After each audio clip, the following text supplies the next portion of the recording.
Craft brews and casual conversations. My name is Gregory, and I'm here to tell you all of the latest stories, ladies and gentlemen. It's going to be a spooky one. I have seen some things, and things have seen me, and I don't know what to do. I'm very scared. I've come across this platform with this man named Robert. Robert? Yep. Hello? Hello.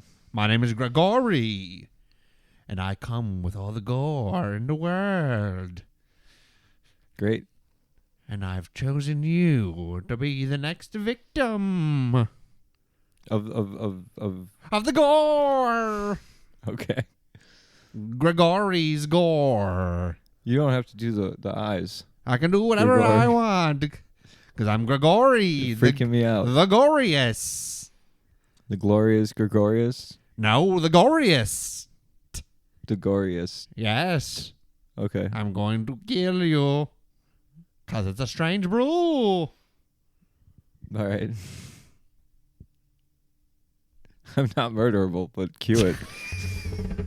Dudes with Brews on a Porch presents to you another edition of Strange Brews, Conspiracies, Murder, Ghost Stories, Aliens. They're all coming to get you, my dears. You are murderable. All right. 100%. All right, Rob. I'm tired. You're tired. We're going to talk about some spooky shit. And we're going to drink some beer that's going to fill our gullet and make us feel warm and comfy on the inside. It's from Algoma, Wisconsin. I know I've been through Algoma, but I'm not sure where it is. It's either on the way to one of three places. Yeah? Which would be Minnesota? No, I mean Madison, Milwaukee, Or Green Bay? or Green Bay. Basically, what I'm saying is it's either north, south, or west, and there's a lake to the east. So, One of those directions. Yeah, it's got to be one of those three. From Ahnapee Brewery in Algoma, we're drinking Two Stall. It is a chocolate milk stout. You ready Ooh, for that? Yeah, that sounds good. It does sound good. It's their multiple award-winning chocolate stout named after their original two-stall garage tap room. Subtly sweet, roasty, and chocolate, all rolled in one.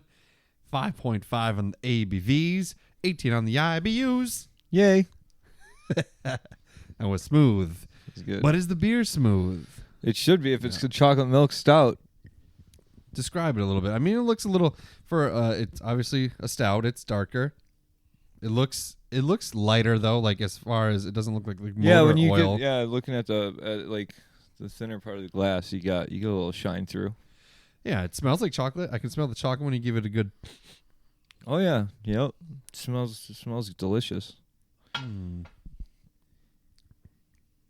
mean, you get some very subtle chocolate. I mean, I can taste the chocolate.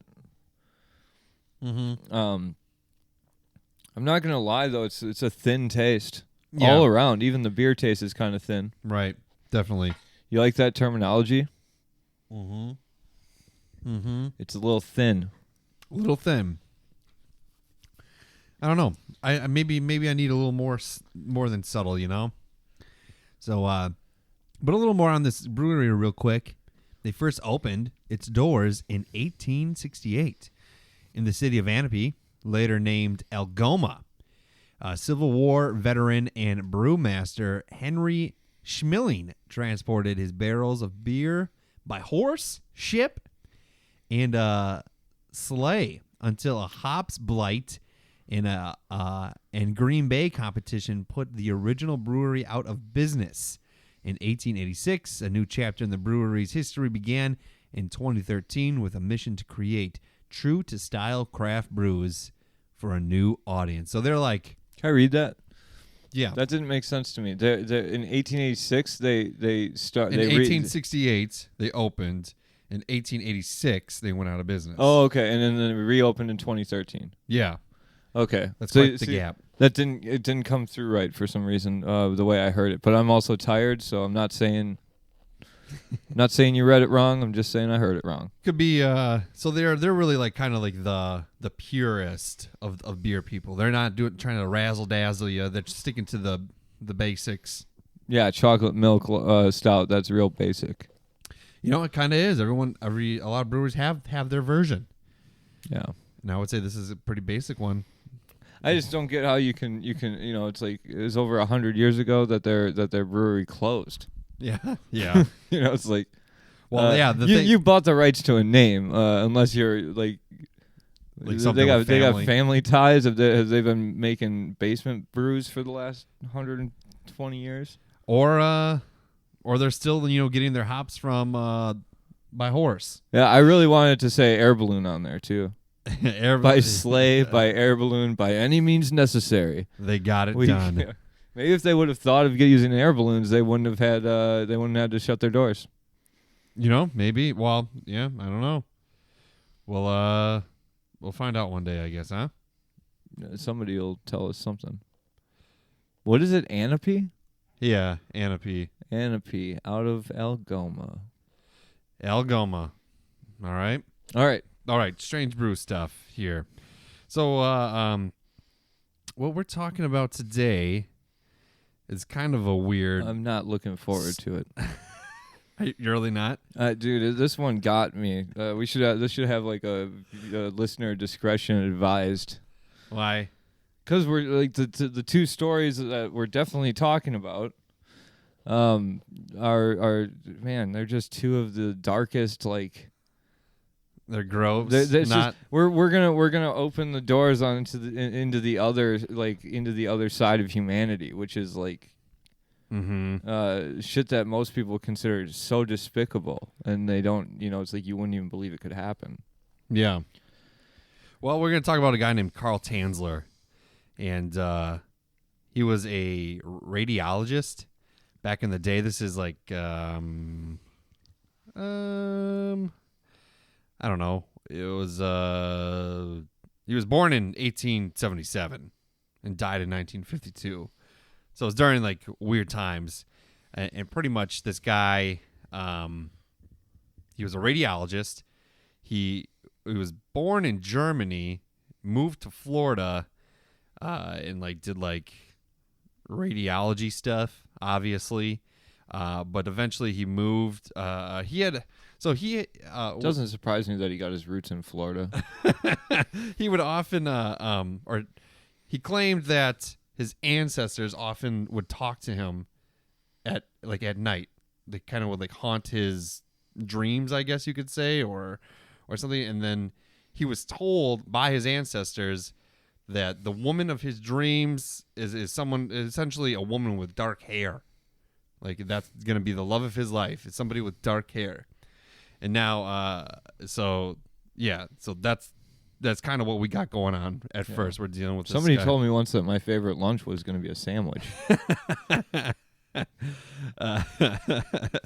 Yeah. So, pretty much, he was working in Key West, Florida. He met this lady named Maria Elena Milagro de Hoyos. I apologize if I said it wrong, because she'd been brought to the hospital because of like tuberculosis, and at this time Carl Tanzler was working and like studying on tuberculosis or whatever. So he met her, and then of course she had the beautiful dark-haired woman that his ancestors had talked to him about. How much time do you think there was between the ancestors telling him that your true love has dark hair, and him finding and him meeting this girl? I'm not. I just mean, like, do you think it was next day? I mean, how? Because was she the first dark-haired lady that he saw from after that encounter, or like was it just like walking down the street, he's like, oh, that's a blonde, that's light brown, that's not it, and it's like, I don't know about that. I don't think he. No, I don't think it was right away. But yeah, it doesn't really say, or at least I couldn't get information on like the next day or whatever. But yeah, I don't know. Yeah, they probably don't track that stuff. I imagine he worked with dark-haired women, but like his ancestors were like, it's someone you don't know. Hopefully, or something. Yeah, who So knows? then he was like, all right, all these people I work with are off limits. Right. So he immediately, when he laid on her, it was kind of like that love at first sight kind of stuff. He's like, that's her. This is the beautiful dark-haired woman my ancestors had told me about in my visions, and whatever. So fell in love instantly, pretty much. She was the daughter of like a. What year was this at this point? This would have been in 1930. Okay. I I mean, it is good to know that Florida's roots go way back in terms of just crazy. he's shit. originally from Germany. Yeah, but he had tenure in Florida. So Germans aren't that sane either. Let's be honest. yeah, for sure. But Much love to Germans out there. Sorry. So she was born, or she was married at the time. I think that's wrong. I'm sorry. Regardless, so Maria, she had dark hair. She's the one. And then so she had tuberculosis, and pretty much, at that time it was like you're straight death dead. sentence. Yeah, that's death- a death sentence. Yeah, is it curable now? Do they have a cure for? Oh yeah, it's tuberculosis? super easy to cure now. Is it? But yet we allow people to die from it all the time. Do people still get tuberculosis? Yeah, in like Africa and stuff. Oh, really? There's like there's two different medications that you can take. There's like the cheaper medication that might work, and then there's like the like a more expensive medication that basically definitely works. Yeah. Yeah, I don't know if we're still doing that, but we definitely were like just like pharmaceutical companies wanted their money, and there's no money in people that have tuberculosis. Like it's like it doesn't affect people that have money. So Okay. So he was whatever. He fell in love with her. She had tuberculosis. So he claimed that he's got all this medical knowledge about it, and that he can attempt to cure her with various medicines, like X-rays and stuff like that. So he, at that time, so while he's trying to cure her, quote unquote, he's showering her with gifts. Like he's bringing expensive jewelry to her. She's like, dying in front of him. yeah, it's a smart guy. He knows he's going to get that stuff back. no. And He kept the receipts.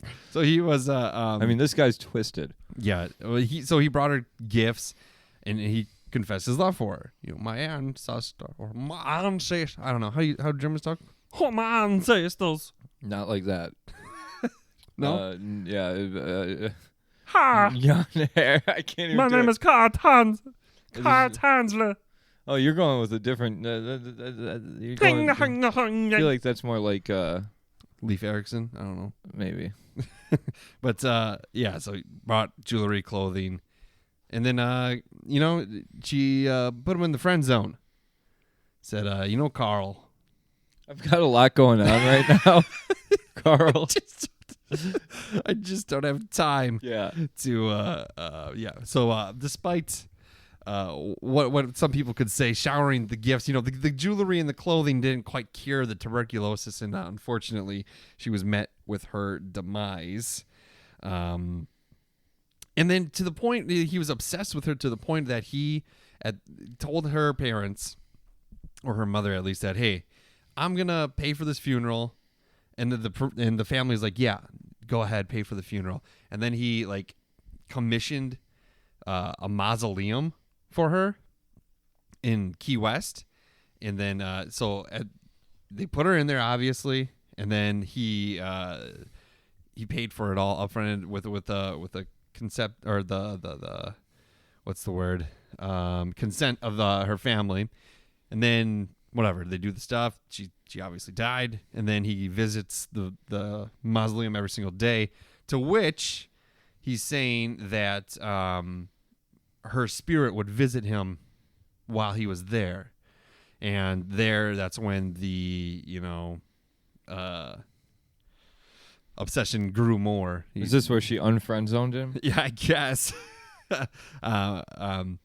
So then that was happening, and then so she died in 1931, I think it was. maybe my timeline's a little bit off, but then in April 1933, he went to the cemetery and he removed the body from the mausoleum and then just threw it in a wagon and brought it home. And then, so this is when, like, you know, the spirit still is coming to him after he sang it a song, after he sang the corpse a song. Do we know what song? Some Spanish, a Spanish Little love Spanish song, ditty? maybe. Little ditty. Yeah, something like that. Yeah. I mean, I don't know. I've heard some, but never once have I experienced somebody visiting me from the beyond afterwards. So takes the corpse home. All right, and now this is where the good stuff comes. This is where I picked up this story. I didn't get into the history. So he kept the corpse with him 7 years. Over the course of 7 years. Now, Rob, you're supposed to ask, how does that work? How does he maintain a corpse for 7 years? I'm still trying to get over the hump of that number, man. That's fucking insane. That's insane. So how does one do such a thing? I guess I dare not ask, but I have to. Does some crazy stuff, all right? So he pretty much attached the bones together, piano wire. So he how did he get to the bones? If was there no skin on it? Her? I mean, she was dead for 2 years. Or the corpse was still, he must have been able to, I don't know. I guess I don't know. He but that's what it said. And then he fitted the face with glass eyes. So he put glass eyes on her. And then as like the skin would get worse, decomposing and everything. Oh.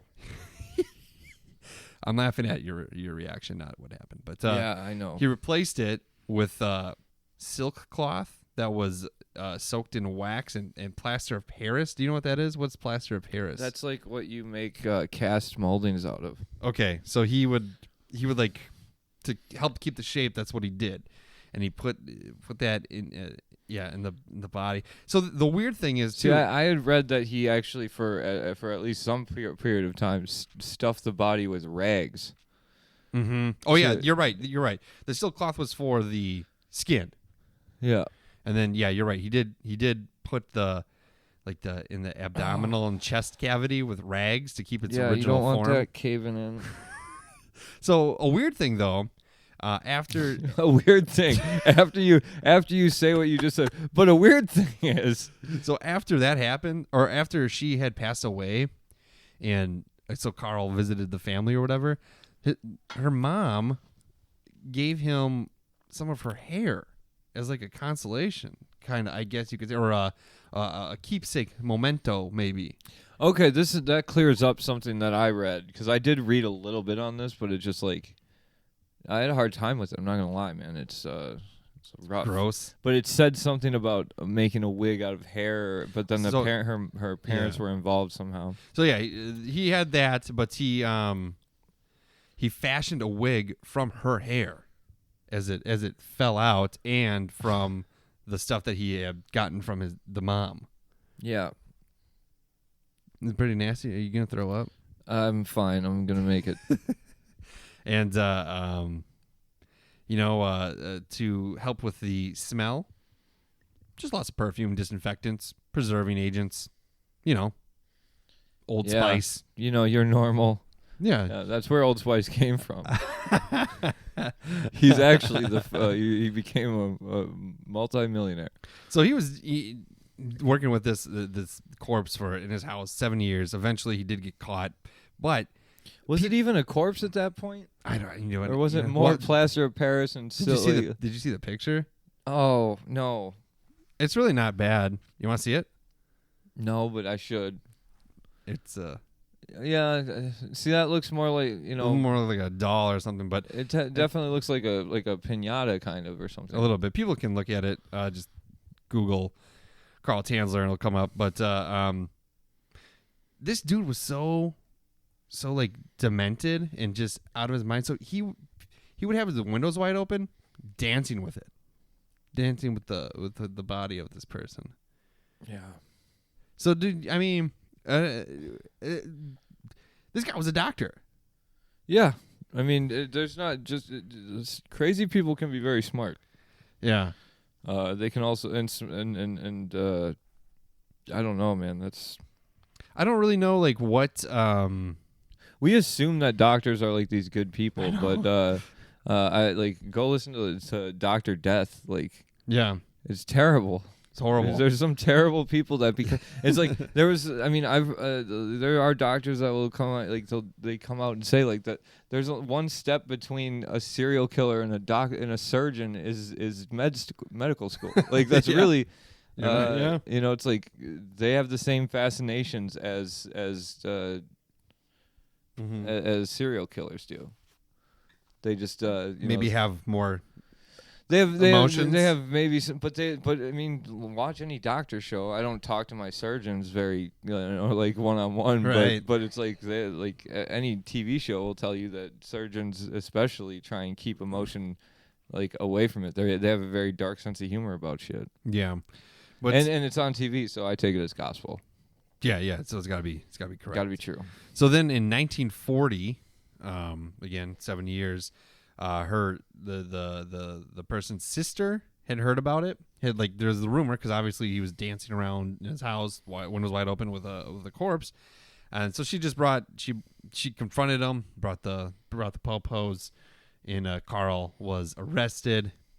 And then they found him to be mentally competent. Yeah. And That doesn't really make sense, though. Like, that might be a case where you're you're clearly not.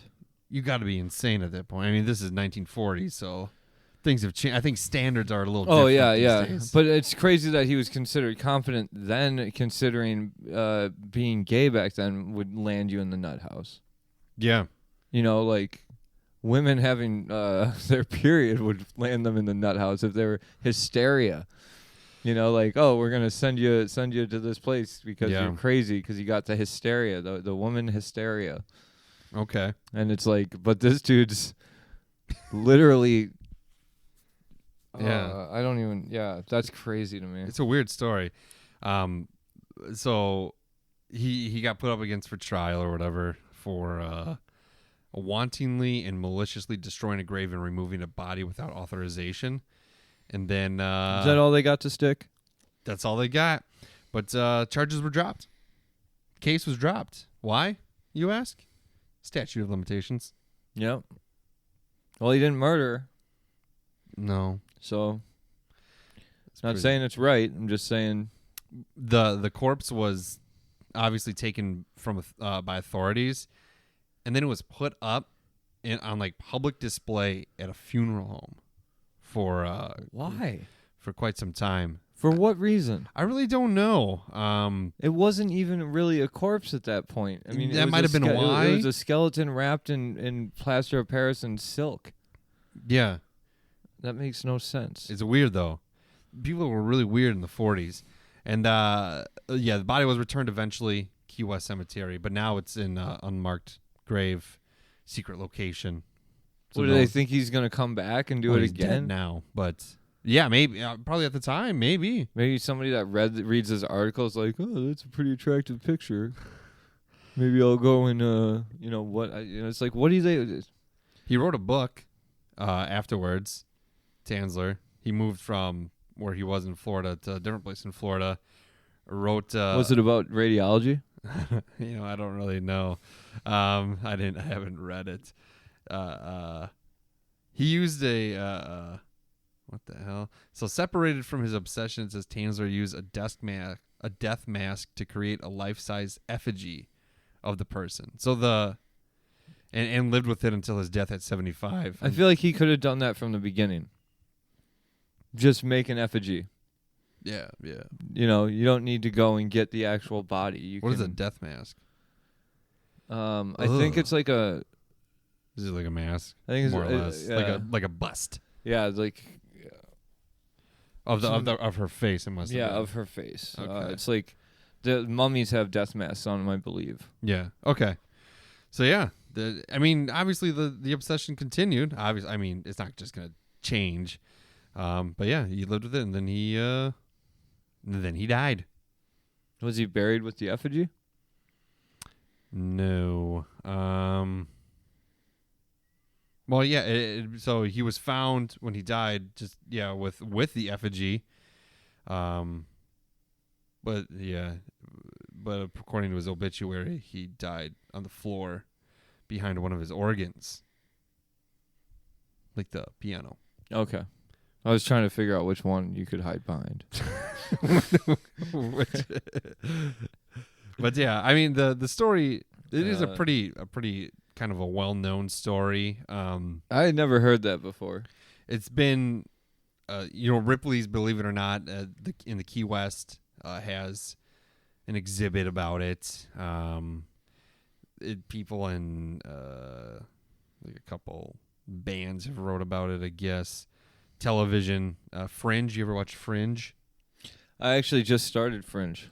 Okay, so in an episode from 2010, there's one that's loosely based on that story. I'm not watching Fringe anymore. The Blacklist featured kind of like a plot line that resembled it as well. X-Files had a necrophile. Is that necrophile? Necrophiliac. So Necrophiliac. that's It was later. This is not confirmed that he actually. It was never confirmed, but it was defiled speculated. Speculated that it did. But yeah, X-Files had an episode with a guy that was like obsessed with dead things. Yep.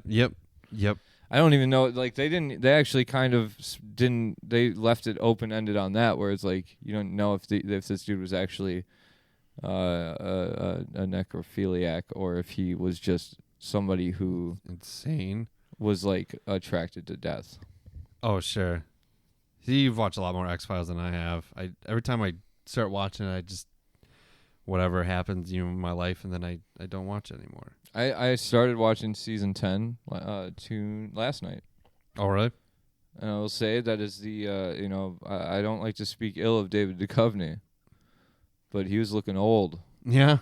I don't think he's got those abs anymore. I think he might have some, but so going back to his trial a little bit, a lot of people were they felt bad for him, viewed him as a eccentric romantic. I could, you got a good enough lawyer, you could spin that. Ugh. I mean, that's one of the things where it's like it's hard not to feel bad for some thing. Like it's not hard for some people, but that's one of those things where it's like I think whatever it is that makes us who we are, that I'm not somebody that has hallucinations coming to me telling me to go steal a body and be in love, or like not that they said that exactly, but however he interpreted it, like that's all in his head. And it takes you have to be a certain type of something to like jump the hurdles of keeping a dead body in your house for 7 years. Ugh. Like at what point? Like at some point, did he ever look in the mirror and go, "What am I doing? What is wrong?" No, with because me? his ancestors said this was the person, and her spirit visited him. But that's it's like if somebody told me that my calling in life was to whatever be a bulldozer driver, and I believed them. I can't even improv the name of a job. You're just gonna drive a bulldozer. The bulldozer driver for hire here. That's your only function in this construction You company. provide the bulldozer, I'll drive it. But I would definitely, as I'm knocking over trees, like I would go, "This is my calling. This is what I was told my calling is." But I would look in the rearview mirror and go, "Why am I cutting under the trees?" I would go, "What are you doing with your life?" And then I'd go, "Why does this bulldozer have a rearview mirror?" Because I don't think that they have I don't think they do. I mean, they got to back up. Yeah, but you have side mirrors. Oh, okay. Yeah, rearview mirror is really kind of useless on that thing. I guess. I've never really analyzed a bulldozer. I don't know. Now you got me thinking. I don't think they have one. These topsy-turvy thoughts about do bulldozers have rearview mirrors? This is like one of those commercials. When you're not thinking about when you're not thinking about your insurance, you can think about whatever you want. Do bulldozers have rearview mirrors? How often do you think about insurance? It's just there's 1,000 commercials on. Just when I get my bills, Yeah, and then I get mad that I have insurance because it doesn't help. I try not to think about it because it makes no sense to me. It's like we pay too much for the doctor, we pay too much for insurance, and the insurance doesn't cover everything anyway. Yeah. What the hell am I doing, Mm-hmm. But, yeah, that's kind of the story of Carl Tanzler. Weird guy. Yeah. So, Did he have, I wonder if he had friends. I don't know. Did he ever go out for a beer after work? I don't know. The other radiologists? other people with tuberculosis that he tried to... What are the people around us doing in their houses? Scary thought. You never know. Yeah. You never know, man. There wasn't really like anything that I could find that said like, oh yeah, his pal Daryl and him used to go to the local honky tonk. Is that still a term back in the 40s? And Daryl was just shocked. Daryl says he couldn't believe. Daryl claimed that Carl cured his tuberculosis. Yeah, right. It was just too late for that other gal. Too bad what happened to her. They say, I don't know. He talked about her a lot, but I didn't think, I don't think that. Yeah. There's people like for every like crazy murderer or just crazy person out there that like there's normally somebody that's standing there like in lieu of all evidence going, no, it can't be. I don't believe it. Yeah. It got a lot of media attention because it took place in Florida. So even back in the 40s, I was just like, Florida has a long tattered history. Do you think like the headlines read Florida man? Yeah, still started. But in Florida it said German man. But in every other state in the United States it said Florida man. Yes. Yeah, dude. It's a weird story, and I kind of heard it. I mean, yeah, like I guess I thought it was worse. Like I read the first paragraph, which was a summary of what he did, and that's as far as I made it yesterday. And then I was supposed to research it more today. I mean, that's really about it. That's the gist of it. Yeah, so the paragraph that I read was literally like the worst of it. He asked for the body back after the trial. That doesn't surprise me. They said no. Yeah, that does. In Florida, that surprised me actually that they said no. Yeah. But like, like after hearing it all, part of me does like, in the aftermath, like to pick that dude's brain a little bit and go like, did you start with silk? Yeah. Did you try cotton? Well, it's like, yeah. Did you try poly? Like what made you decide to do plaster of Paris versus like? Yeah, I don't know. Maybe those aren't questions you should be asking, but it's just like that's something he definitely had to think about. Yeah. He went to the store thinking, what's a good material I can use to reform my dead girlfriend that wasn't my girlfriend in the first place? Yeah. Isn't there like a movie or a book where the person's living with a corpse? Well, I mean, like the Bates Motel like situation. Yeah, but I swear I think I read in high school. It might have been a short story. I wonder if it was based on this one, but yeah, like it turns out like at the end of the story that his wife is dead or whatever, and she'd been living in the. Well, I know that this actually isn't like a crazy, like it's not. This isn't way outside of like. The weird thing is that this person that he became infatuated with, and because of some hallucination that told him to and not even her specifically, just someone that she maybe fit the description of. Dark-haired, beautiful woman. Yeah, that's it. But it's like there are a lot. I'm pretty sure like there's a lot of stories of people like when their loved one dies, they just don't do anything about it and they continue to live with them and That does happen. And I can understand that even maybe a little bit more. I still don't understand it, but Yeah. that makes more sense to me, where it's like you don't want to lose something that you had. This guy didn't have anything. He just took it after the fact. Right. It's like it just Man, the human condition is a wild thing. It's just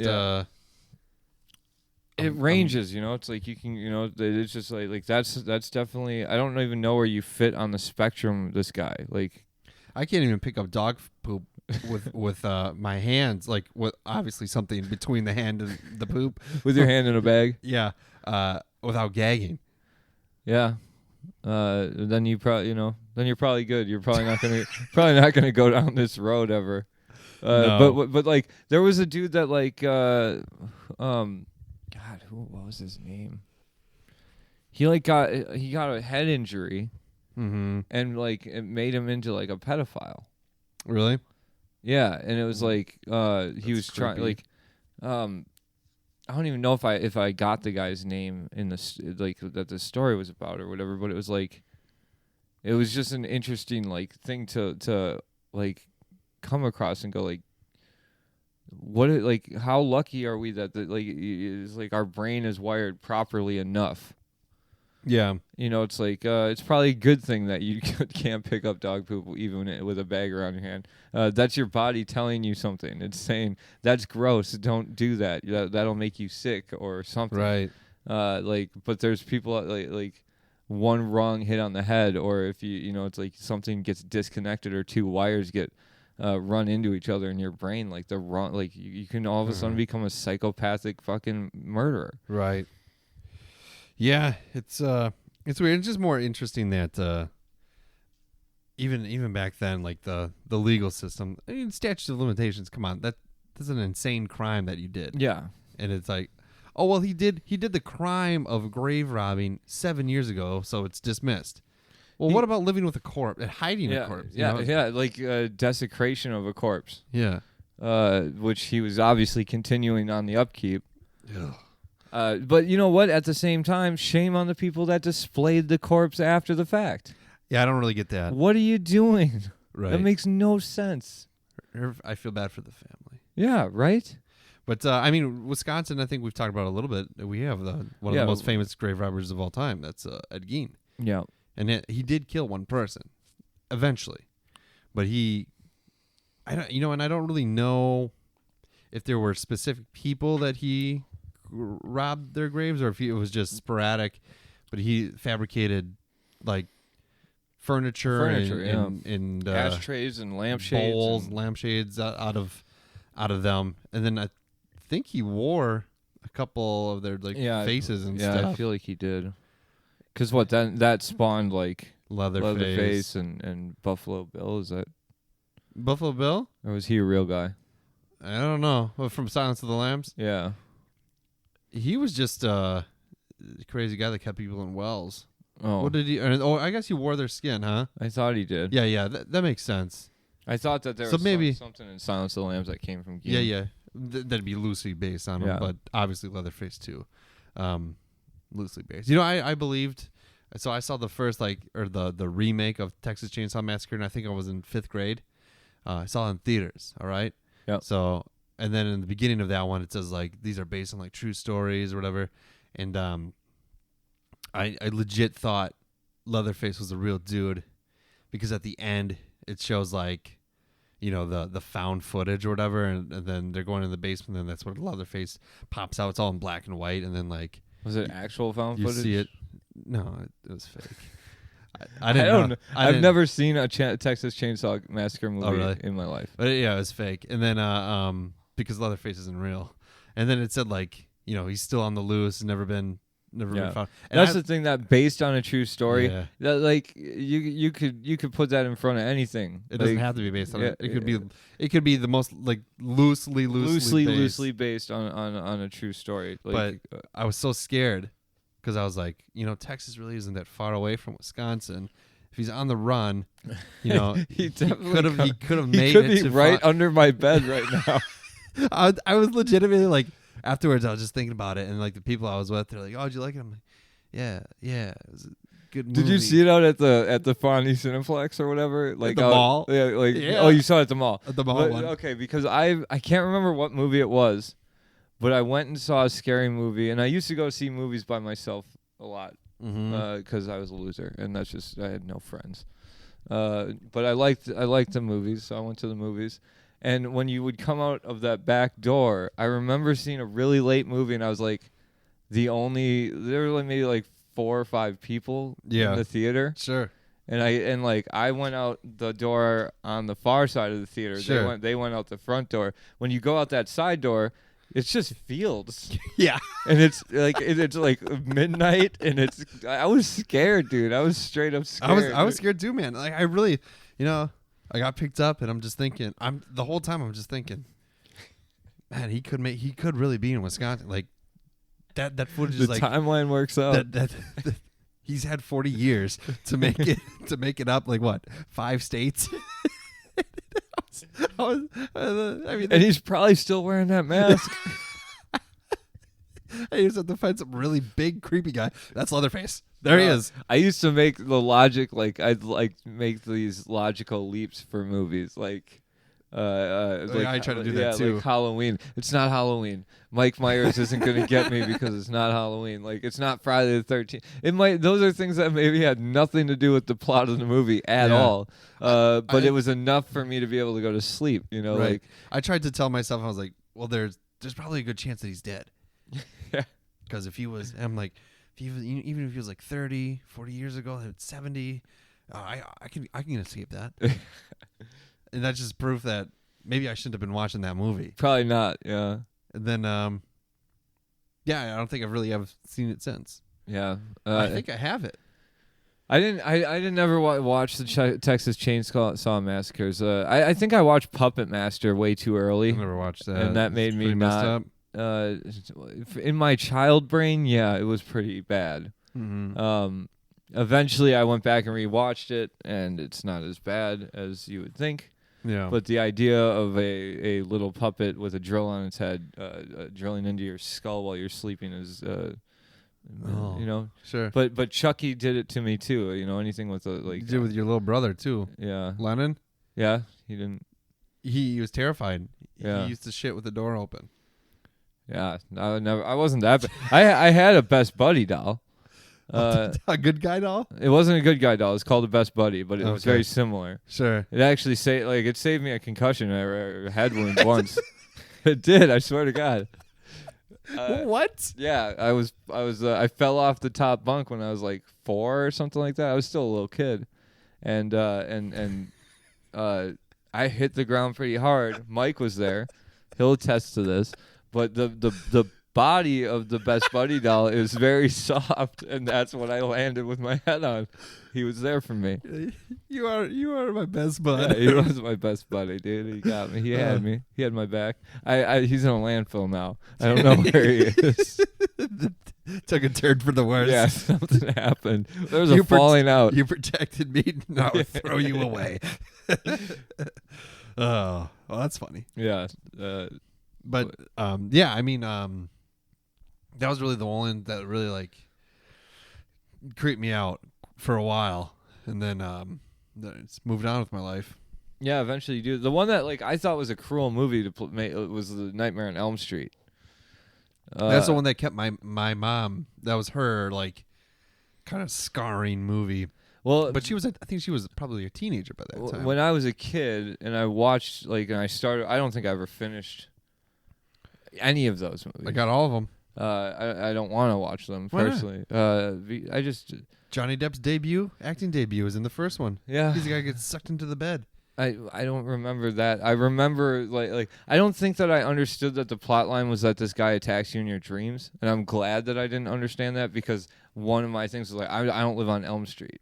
So I couldn't that was just a movie that I was I don't like scary movies. I didn't like scary movies. I just watched Conjuring and Conjuring 2. I've been watching some more stuff, but in terms of newer ones, man, Lights Out is the one that gets me. I haven't seen it.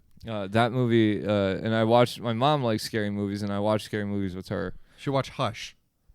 Hush. Hush. It's on. It was Oh on Netflix. yeah. You told me to watch that. It's yeah. and that's not like. It's literally there's only a handful of actors in the movie. Yeah, isn't she like deaf and? Yeah, so she had like she's an author, deaf and mute, and it's because of like a disease that she had when she was 13. And then the premise of it is she's an author, she kind of lives in a secluded wooded area, and there's just this guy that shows up, an intruder that just kills people. Yeah. You don't know why. You don't know. It's completely random, and that's really the movie is the cat and mouse. Yeah. Yep. Type of. It's actually a really good movie. Yeah, I'll check it out. And I think intruder movies creep me out more than. Well, I guess an intruder really could turn into a serial killer in a few swift motions. Yeah, it just depends on if they get caught, I guess. And they've done it more than once. I mean, you kill one person, you're just a killer. You kill two. I think the idea of serial. I think that's part of it, but the other thing is like serial killers, they're not crimes of passion. They'll kill strangers. Yeah, like the Night Stalker. Yeah, it's like it's random killings that's the biggest mark where it's like you could be somebody that I mean realistically, you could go to another town, kill somebody, come back, resume your life for 5 years, and then go do it again. And you'd probably never get caught. I don't know. Like maybe in this day and age there's enough cameras and shit, but for the most part, like especially in like big cities and stuff, like the main reason that they catch killers is because they tie them to the person that got killed. Right. And it's like if you've never met that person, you've never ran into that person, and there's no one that's ever seen you together with that person, like they're never looking your direction. That's why serial killers tend to get away for a while. But the Night Stalker, man, he let so many people live. Like he should have gotten found way before he did. Yeah, did you ever watch that documentary? I did. It's crazy, huh? It was crazy. I watched the Son of Sam one. I started to. I fell asleep. It's good. It's very interesting. Yeah, I've gotten into the true crime. I think we've talked about it, but I mean, if you think about like the serial killer movies, in a sense, some of them are crimes of passion.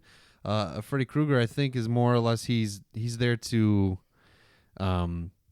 get back at the families that had him, like that burned him. Yeah. And then I could be wrong on that. And then Michael Myers, the original premise of it is he's just killing everybody in his family. Yeah.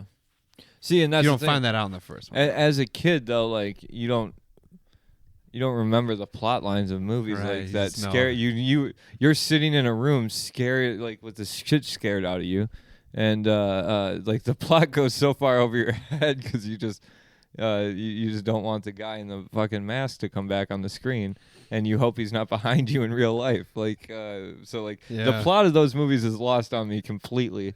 I remember one time I was sleeping, fell asleep on the couch when I was a kid, and this was in the days of Scream, so it's like early or maybe mid 90s, later 90s, I don't know, but I was still fairly young, and it was on TV, so it had been out before, and I like woke up, and it wasn't on TV when I went to sleep, but it was on when I woke up. Yep. And it was like, yeah, right at that part, it was like, I think where the ghost face is like right behind a person's couch, a person's on the couch, and then he like rises up or something like that. And I was like, ah! Honestly, yeah, terrified. I never thought that Scream was scary. Those are good movies though. I do like Scream. I appreciate Scream for the slasher, corny shit. I love it. But yeah, Carl Tanzler. Is that are we there already? Mm-hmm. So we don't even need to talk about Albert Fish. Mm-mm. Look up Albert Fish. He's fucking, that guy's demented. Yeah. He wasn't crazy at all. He was just. What do you think it is that like? Because you know what? He was born in 1870 as well. I mean, I know this other dude was like what 1877. I don't know, something. But either way, they were doing their shit at similar times. What do you think it is about like these stories that people find fascinating? Just the human condition and what it's capable of. Honestly, part of it, and this is a fucked up thing to say, but Just nosy. I think part of it has to do with like an ultimate freedom thing. Like it's like you're literally seeing like that. You're like you. It's the story of like somebody who literally has no regard for laws of society. Sure. You know, it's like to No me, moral to me, code. that's interesting. That there, it's like, you know, we all live by this thing where it's like, oh, I have to say hi to this guy as I walk past, or I might be an asshole, or I have to tip a waitress when she brings me a water, or I have to do this or that. You know, like yeah, that's pretty. It's pretty equivalent to, I shouldn't rob a grave.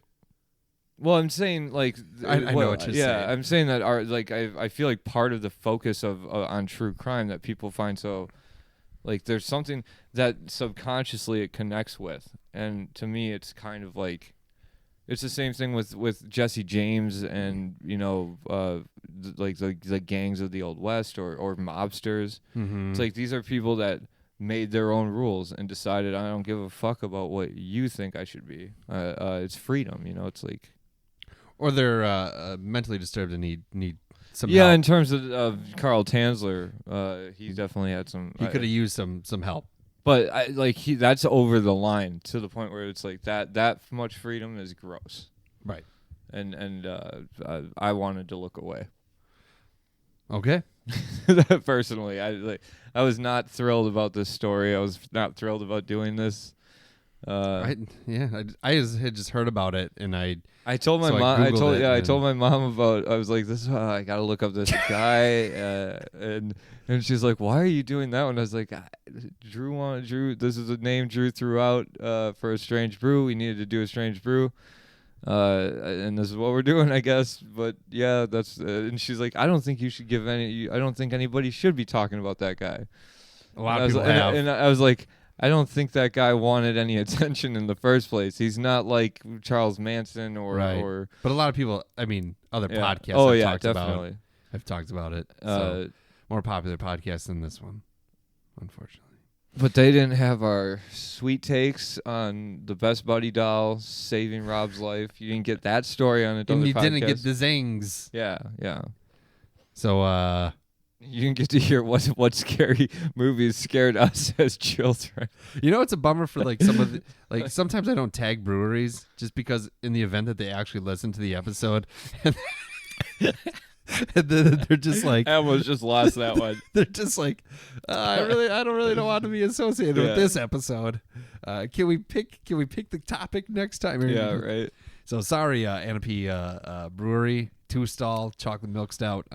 Yeah, see, but Ahnapee, they closed down. They closed down from the time that Carl Tanzler was before he even went to medical school. They weren't around. They weren't even open. So I mean, pretty close. What was it? 1886 is when they opened or when they closed? when they closed. Yeah, so he was born in 1877. Did you say? Is that what I said? I think it was because I just remember thinking, Albert Fish was born in 1870. So you got two crazy people, like one in New York and one in Florida. Yeah, 1877. All right, well, So yeah. unless So he's- they were open. They They were- closed in they were- 1886. 1986. 1886. He was born in 1876. Yeah, but when did they close? 1886. Yeah, so They were open. yeah, they were open, but probably not when he was committing his crime. Oh, you're right. Yeah, My bad. yeah. Okay. All right. All right. So, 2-stall chocolate milk stout. What do you think? I mean, It's good. It's a little thin. I'd It's like a drinkable, little but- more chocolate to it. Yeah, I just don't. I guess maybe after like maybe with Thanksgiving dinner. I would Yeah, have yeah. this after sure. dinner. You know. Yeah, it's kind of out of season, Yeah. but that's what I had. As soon as you said it's a chocolate milk stout, I immediately thought of Anchorman because it was so hot today. Milk was not a good choice, or whatever he says. Yeah. So, a drink it or dump it, Rob. You know, I would say I would drink it, but Drink it with a meal. Yeah, After a meal, after like a nice meal or something. If you want a good just a beer to wind down, that's For when sure. I drink it. all right. Well, there it is. All right, Bye. sleep tight.